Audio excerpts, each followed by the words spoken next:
সেই বৈঠকে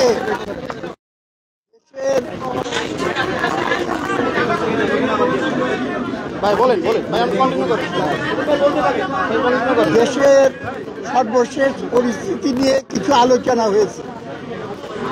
আমরা দেশের সার্বিক পরিস্থিতি ক্ষেত্রে তার গতিধারা সেইগুলো নিয়ে খোলামেলা আলোচনা করার চেষ্টা করেছি।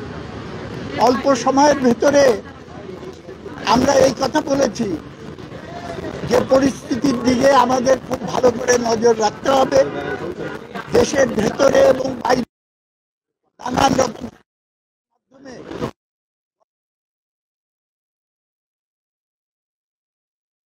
আরো পেকে উঠছে। না পারি তাহলে রক্তের সঙ্গে বেইমানি করা হবে। এই কাজটা দল হিসেবে করণীয়।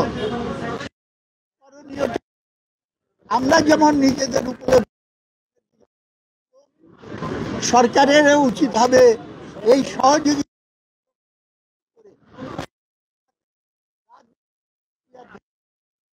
আমরা সামনের দিকে এগিয়ে যাওয়ার পথ রচনা। এই ক্ষেত্রে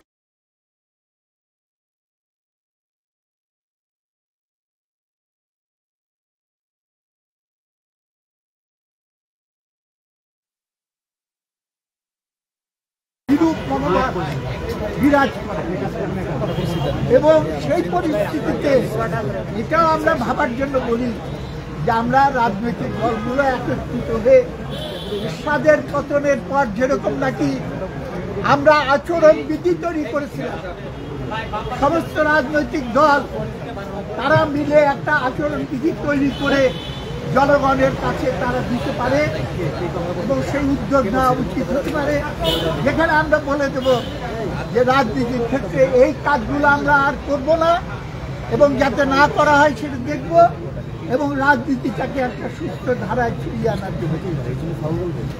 আরেকটা প্রসঙ্গে আমরা বলেছি যে রাজনৈতিক ঐক্য আর ইউনিফর্মিটি এবং ইউনিটি এই দুটো জিনিস আছে না। বহুদলীয় রাজনীতি গণতান্ত্রিক ব্যবস্থা যদি থাকে, মতের তারতম্যতে আমাদের ভীত হওয়া উচিত না।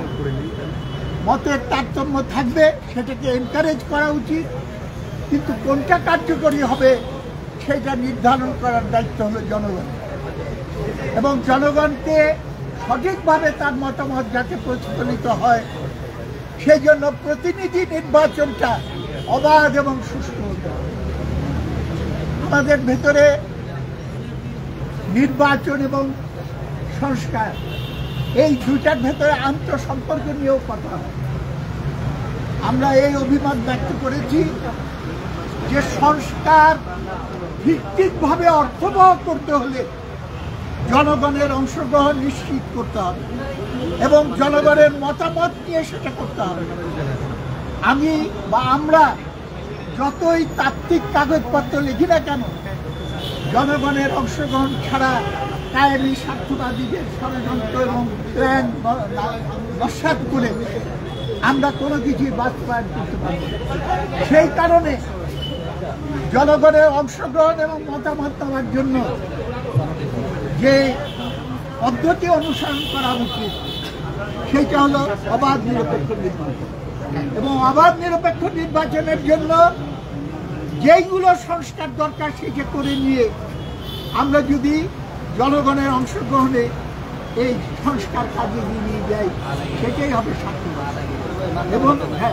এবং এক চোটে সব কাজ আমরা করে ফেলতে পারবো এরকম ভুল ধারণা না নিয়ে আমাদের উচিত হবে সংস্কারের মৌলিক বিষয়গুলো জনগণের হাতে ছেড়ে দেওয়া, তারা সিদ্ধান্ত নেক এবং এই অন্তর্বর্তীকালীন সরকারকেই সব করতে হবে, তার কোনো মানে নেই। আরেকটা আমরা বলেছি যে বেশি সময় ক্ষেপণ করলে সমস্যার সমাধানের জন্য সময় ক্ষেপণ যদি করেন উল্টাটা হতে পারে। উল্টাটা হলো পরিস্থিতি আরো খারাপ হয়ে যাবে, তখন আর কিছুই করার থাকবে না। হ্যাঁ, ঠিক।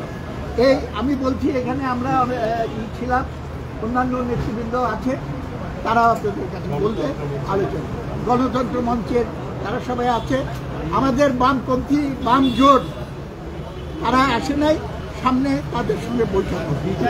আমি একজন একক ব্যক্তি পদত্যাগের বিষয়ে উনি কিছু বলছেন কিনা?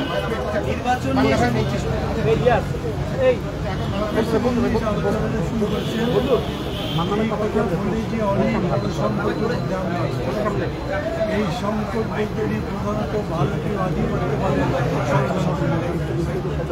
ভারতীয় আধিপত্যবাদ আমাদের এই পরিবর্তনকে একেবারে স্বীকার করতে চায় না, বাইরে আমাদেরকে একদিনে ধ্বংস করে দিতে চায়, এবং সেই জন্য যা যা করবার দরকার সব তারা করছে। এই ছিল। For more updates, follow us on Facebook, subscribe our YouTube channel, get the latest update on www.daily-sun.com.